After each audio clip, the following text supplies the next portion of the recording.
Hello again, this is Steven with US Water Systems. In the previous video we talked a little bit about filter types, filter sizes, and their applications. In this video we're going to dive a little bit more deeply into sediment filters primarily. People call into US Water Systems all the time, often thinking they just need a sediment filter. Very seldom is this the case. In most cases we treat a sediment filter as the first line of defense to filter out the water and protect the subsequent equipment. For residential application, if you have sediment in the water, odds are you already know. It can clog aerators on faucets, it can clog fixtures, and if you draw a glass of water, in some cases you can see the sediment floating around in the water. It's more common for well water. It does exist in city water, but typically well water has it worse. We classify sediment filtration as mechanical filtration. What this means is it doesn't actually modify the chemical structure or nature of any contaminants. It functions the same way a coffee filter filters out coffee grounds, and the same way a screen door is going to filter out bugs. Sediment filters come in two types. There's tank types and there's cartridge types. Very seldom do you see tank types for residential application, but it does happen in extreme cases. More frequently you'll use tank type filters for sediment on large industrial or commercial processes. If you're shopping sediment filters for residential application, and if you're perusing the websites, a lot of these filters are rated in a metric denoted as microns. All microns denote is the pore size of the filter. The smaller the micron, the smaller the filtration.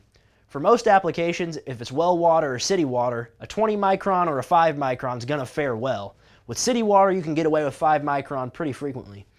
The downside of going with a finer filtration on city or well water is the finer the filtration, the more frequently that filter will plug up. So if you have excellent water, you can go with a 5 micron or a 1 micron.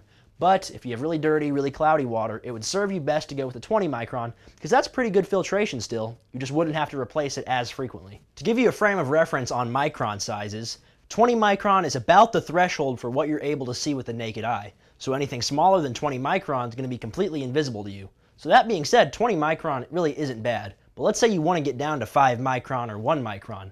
We then do what's called step-down filtration, where first we start with the 20 micron, then a 5 micron, and then a 1 micron. So the benefit of going from a 20 micron to a 5 micron, then to a 1 micron, is you're technically getting 1 micron filtration, but the filters will last much longer. Sure, you need to replace 3, but you might only have to do that once a year in most cases. So now let's talk about types of cartridge filters and their sizes. This here is a string wound filter, probably one of the oldest forms of filtration in water that's around. Many people are really fond of these because they say, hey, it lasts me a long time. While it may last a long time, the reason for that is it's not doing a great job at filtering. The reason we sell you a filter is to keep things out of your water. Just because it's lasting a long time doesn't mean it's doing the job. So we've moved away from this technology simply because it just isn't great at what it does. For whole house sediment cartridge filtration, we almost exclusively recommend 4.5-inch diameter pleated sediment filters. The reason being is you're able to load the largest amount of sediment onto these filters because they have the greatest surface area between the pleats.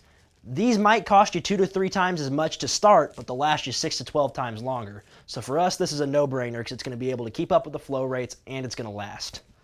Another type of sediment filtration technology that exists is spun polypropylene.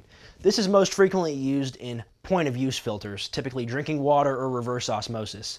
We don't recommend this for whole house application because it is a great filter. That means it will load up fast and you would change it way too frequently. It works well for drinking water and reverse osmosis because you might use for residential application 2 to 4 gallons a day maximum. That's ideal. It does a good job at filtering and it'll last probably on average a year. So to recap, for drinking water we'd recommend one of these. For whole house filtration we'd recommend one of these, 10 inches or 20 inches long. And for whole house application we will almost never recommend one of these. So now we've briefly covered sediment filtration. It's important to remember that this isn't the cure-all when it comes to taking care of water problems. There are other processes and other contaminants that require a chemical element, simply because not all contaminants can be removed with just mechanical filtration.